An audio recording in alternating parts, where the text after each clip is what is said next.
Bonjour à tous, bonjour chers compatriotes. Donc là nous sommes en direct de l'ambassade du Gabon pour la 8e semaine consécutive. Le peuple est toujours mobilisé pour réclamer sa victoire et le départ d'Ali Bongo. Et l'argent du Gabon est en train d'être dépensé pour l'organisation de la CAN. Nous avons en face de nous Monsieur Thierry Mouyema, ancien capitaine de l'équipe nationale du Gabon, ancien entraîneur des Panthères du Gabon, l'équipe nationale. Donc il a quelque chose à nous dire à propos de l'organisation de la Coupe d'Afrique des Nations au Gabon. Nous vous écoutons.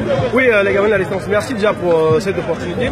La première chose, c'est déjà répondre à ceux qui disent que les sportifs n'ont pas le droit de faire la politique. J'ai dit non, nous on ne fait pas la politique, on fait la révolution ou la résistance. On s'oppose à un régime qui déjà opprime ses propres sportifs. Regardez à côté de vous les sportifs au Gabon qui ne sont pas payés des mois durant. Les sportifs de tous les clubs ne sont pas payés. Pourquoi ils ne sont pas payés? Quand le gouvernement décaisse l'argent. L'argent repart dans les poches des dirigeants sportifs gabonais. Donc c'est une raison déjà suffisante pour ne pas pouvoir organiser cette Coupe d'Afrique des Nations chez nous. Après, il y a la raison sportive, il faut regarder, il y a la raison physiologique. Les sportifs gabonais sont à l'arrêt depuis plus de 4 mois. Le championnat a arrêté depuis le mois de juin 2016. Et la CAN se déroule au mois de janvier. Alors, entre juin et janvier, les garçons sont au repos en ce moment. Ils n'ont pas repris. Pour ceux qui ont repris, il leur faut minimum 7 semaines de préparation. Ça, c'est seulement pour sélectionner les locaux. Maintenant, quand vous avez cette réflexion, on ne peut pas l'avoir chez nous. L'autre raison, elle est économique. Pourquoi organiser une CAN quand les raisons économiques ne sont pas réunies? Les Gabonais ne sont pas scolarisés, il n'y a pas de conditions d'accueil dans les hôpitaux, on ne peut pas jouer au football chez nous. Et puis à côté, il y a la raison post-électorale. Il faut remarquer que les Gabonais, au jour d'aujourd'hui, cherchent les membres de leur famille, ils cherchent les morts. On n'a même pas encore enterré, c'est là qu'on doit célébrer. Parce que le football, c'est une célébration, c'est une fête.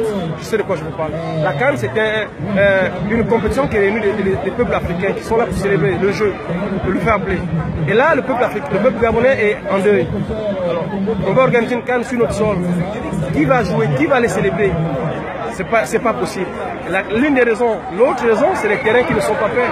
Où allons-nous jouer cette CAN? Sommes-nous capables de mettre des infrastructures prêtes de maintenant en janvier?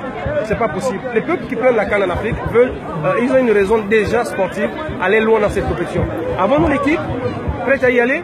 Les experts gabonais s'accordent à dire que nous ne sommes pas disposés à aller loin. Donc c'est pas la peine de prendre la honte. Reculons pour mieux sauter.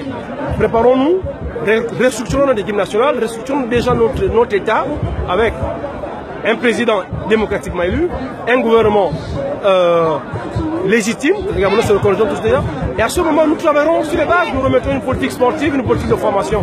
À ce moment nous aurons une équipe nationale très forte. Voilà les raisons, moi personnellement, qui m'incitent à dire que la CAN n'est pas une bonne chose pour le peuple gabonais en ce moment. Nous devons être humbles, réalistes, et nous battre déjà pour la souveraineté de notre pays, sur le plan sportif, sur le plan démocratique. Merci.